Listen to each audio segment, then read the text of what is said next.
Hey friends, in this video I'm going to break down 7 simple and effective steps you can take to land a full-ride academic scholarship to college. In 2021, I applied for and received the Duquesne Spirit of Excellence Scholarship, which was worth $160,000 over the course of 4 years. Only 5 out of 900 applicants received the scholarship, and I've condensed all the lessons I learned from that experience into a 7-part framework that you can follow to land a full-ride scholarship yourself. This framework covers everything that you need, from writing your essay the correct way, identifying your right path of study, and developing an X-Factor project to set yourself apart from other candidates. Because we all want to achieve success and happiness in life and avoid mountains of student debt, and scholarships are a great way towards that path. Alright, ready to make some money? Let's get right into it. Step 1. So step 1 starts as soon in high school as you can possibly push it, which is getting involved in extracurriculars outside of school to build up your resume and your leadership experience.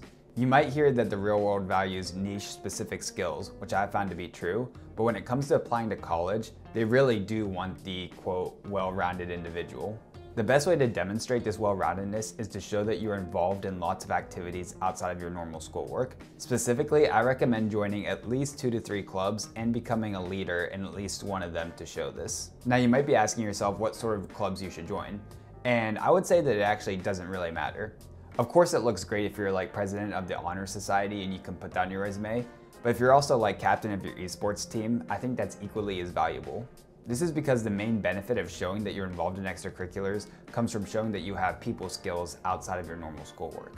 Some great options for extracurriculars are things like your National Honor Society, the Future Business Leaders of America, any sports team, whether that's tennis, swimming, or football, any service organizations or philanthropy events in your school, and also just like any unique or specific clubs that you have at your school. Like I said, it could be your TV station, it could be an esports club, it really doesn't matter. Something to keep in mind here is that once you join one of these clubs, it's really important that you get a leadership position. Now once again, like you don't have to be the president here, like it's fine if you're the treasurer or vice president, but it's really important to obtain this position because it shows scholarship boards and colleges that you're invested in what you do. Investment and leadership skills are very valuable qualities to these boards that often decide who gets scholarships, so this is a very important part of this step.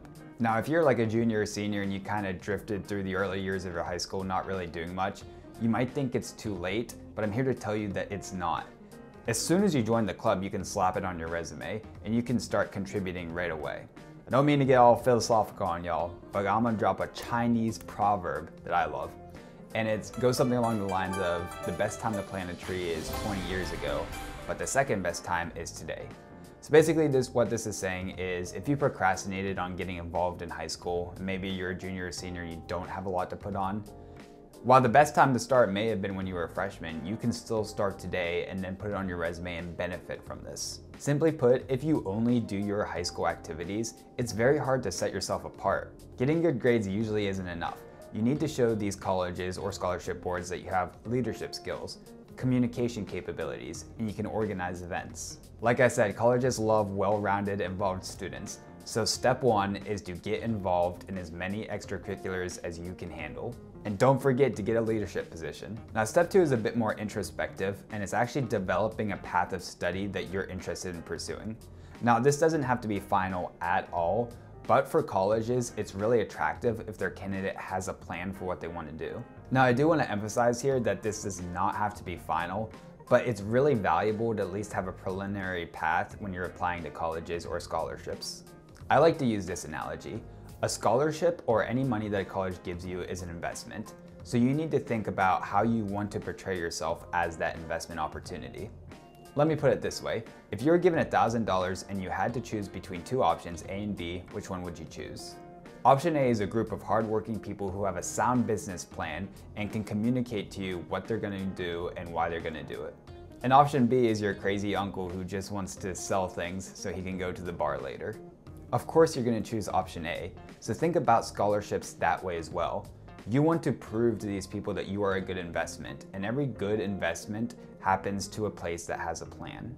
Now a good way to do this is 1, to select a major of study at your college of choice, 2, write down like a topic or interest within that major that you're specifically interested in exploring, and then 3, make a list of how going to that college or receiving that scholarship will help you achieve your goals of exploring that topic of study.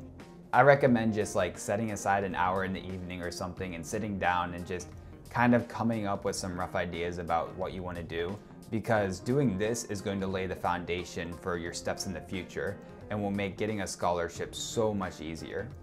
I mean, I could sit here all day and talk about this to you, but I think the Cheshire Cat from Alice in Wonderland really did say it best. Well, that depends on where you want to get to. Oh, it really doesn't matter. As long as I can... Then it really doesn't matter which way you go. Step 3. Okay, so step 3 is what I consider to be the most important part of this 7-part framework, so listen closely. This part is all about developing an X Factor project to set yourself apart from the other candidates. Even with exceptional outcomes, it's really hard to compete for top scholarships based on grades and extracurriculars alone. Like, don't get me wrong, it's really impressive if you're like captain of your tennis team or you have a 4.0 GPA. But the simple fact is that there's thousands of students in America who have those exact same things. So while I'm not taking away from those things, if you have those things, it's very impressive and great. It's not usually enough to differentiate yourself and land you some of these really competitive scholarships.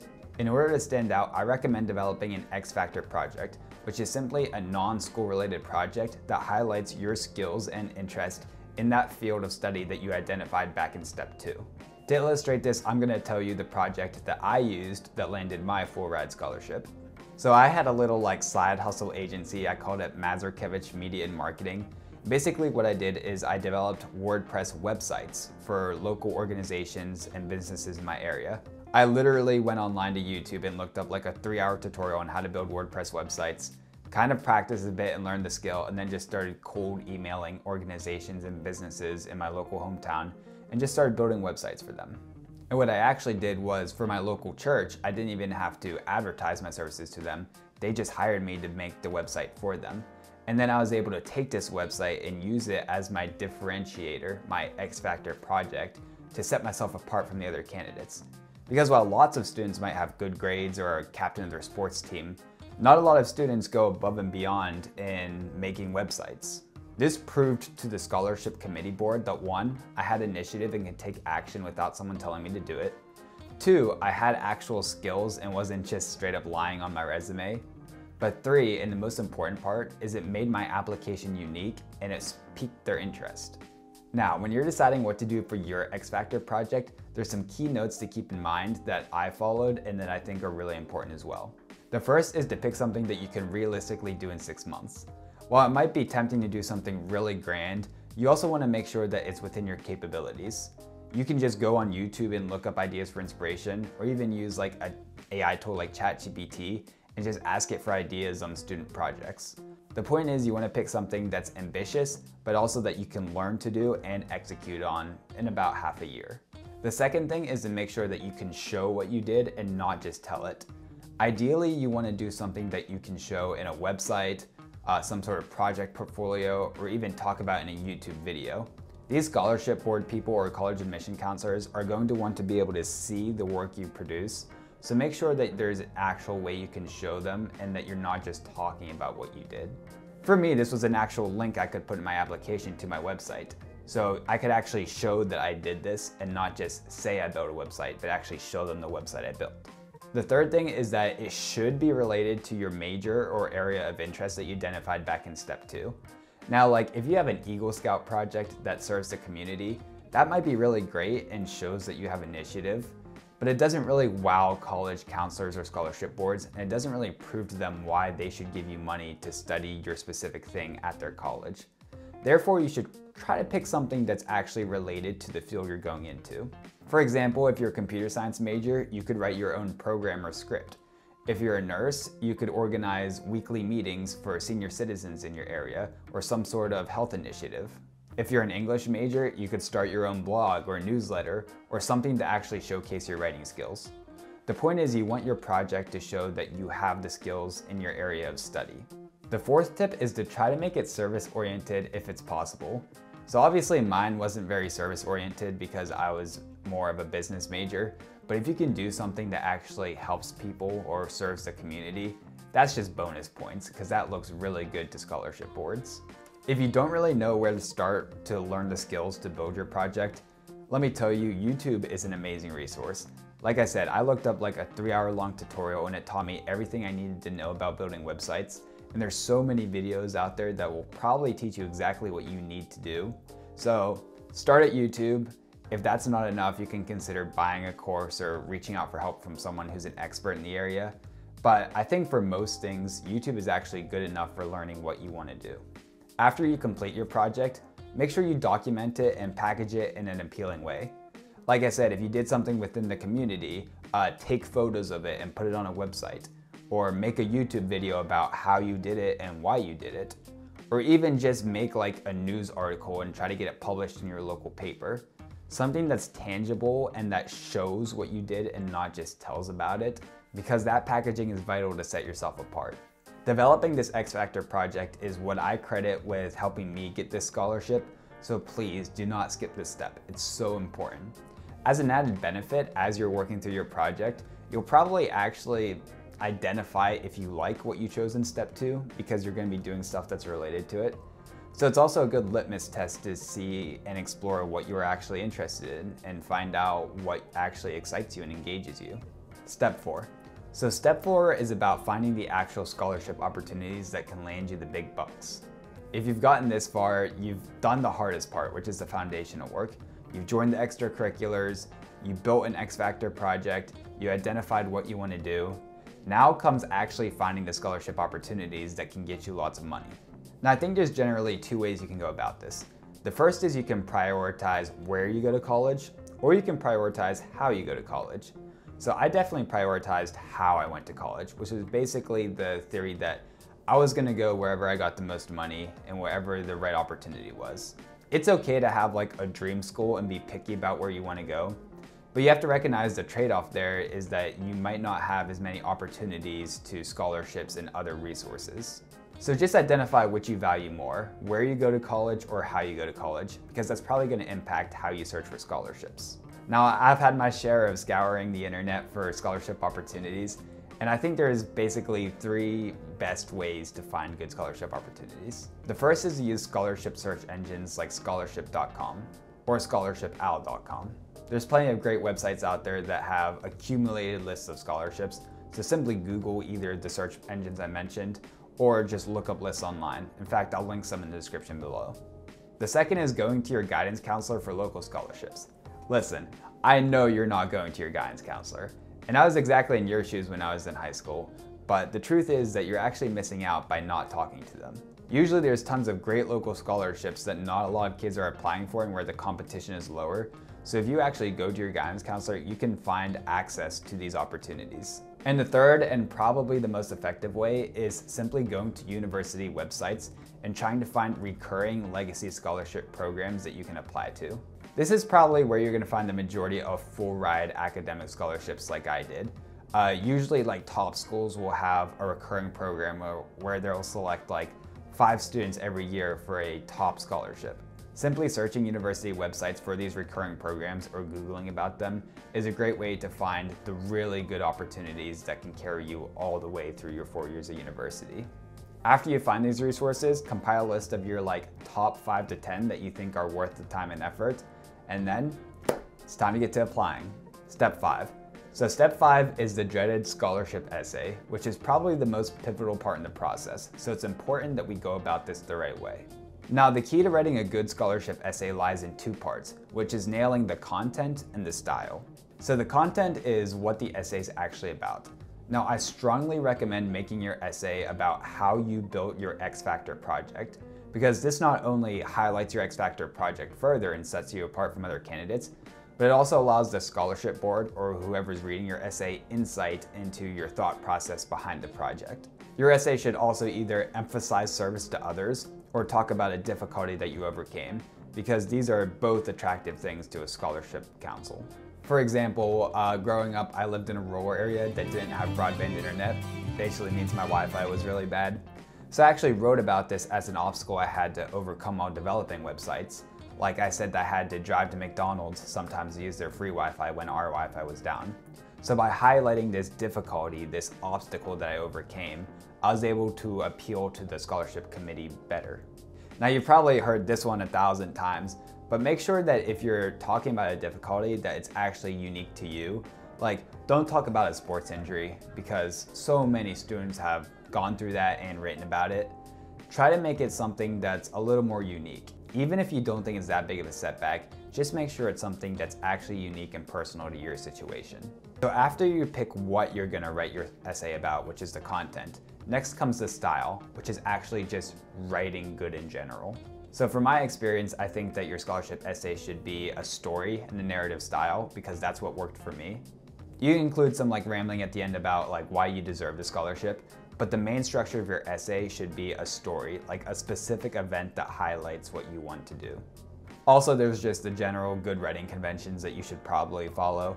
Things like using active voice where you can, making your writing concise, using descriptive and vivid language. Just make the writing alive and not dull, because these college admission counselors or scholarship boards, they're reading essays all day, and you don't want to make them more bored than they might already be. A key tip that I used is to use AI tools to help your writing. Now, I don't mean just like copy and pasting exactly what ChatGPT spits out, because then you're just going to sound like a robot and it's plagiarism. But you can actually use a lot of free tools out there to simply enhance your writing. I used Grammarly to check my spelling in my grammar conventions. I used a website called scribens.com to like give me better word choice suggestions to make my writing more vivid. But there's also a lot of personalized tools out there, and there's new ones coming out every day for actually just writing better in general. So just use some AI tools if you want, because you really want to use everything you can to stack the deck in your favor. Honestly, what I would do is I would probably just sign up for a free trial to one of those services, use it for your essay, and then cancel the free trial. Yeah, that's a great way to do it. Now, after you finish your essay, it's really important that you iterate upon it and actually receive good feedback from it. So when I was a student in high school, I never sought feedback from my writing because I just thought it was a waste of time. But it's really important that you do this one right. My scholarship essay was one of the first essays that I received serious feedback and iterated upon, and it ended up being one of the most influential and important pieces of writing in my life because it landed me my scholarship. So please do not skip this part.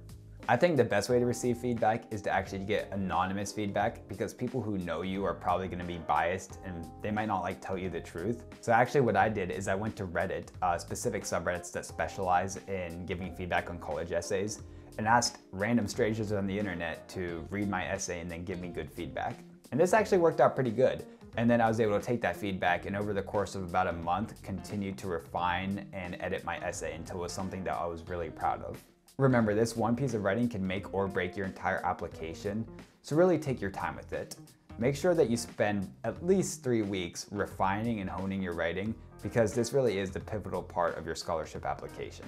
Step 6. So step 6 is actually organizing all the other elements of your application, which could be a resume, letters of recommendation, or other mini essays. Now, of course, this is going to look different for every scholarship opportunity, but there's some general pieces of advice that I found to be really helpful that I can share with you regarding these things. So if you need to provide a resume, general advice is to keep your resume to 1 page.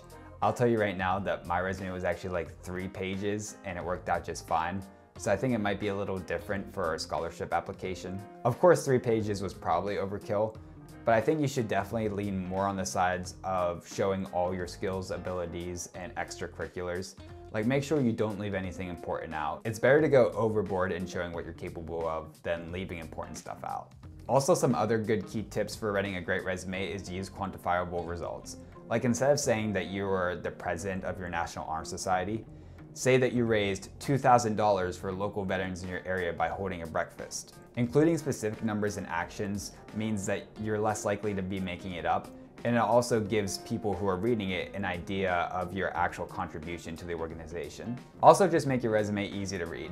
You're probably going to be cramming a ton of information into a small amount of space, so make sure it's organized well and you use a good font so that people who are scanning it can actually get the information they want to see.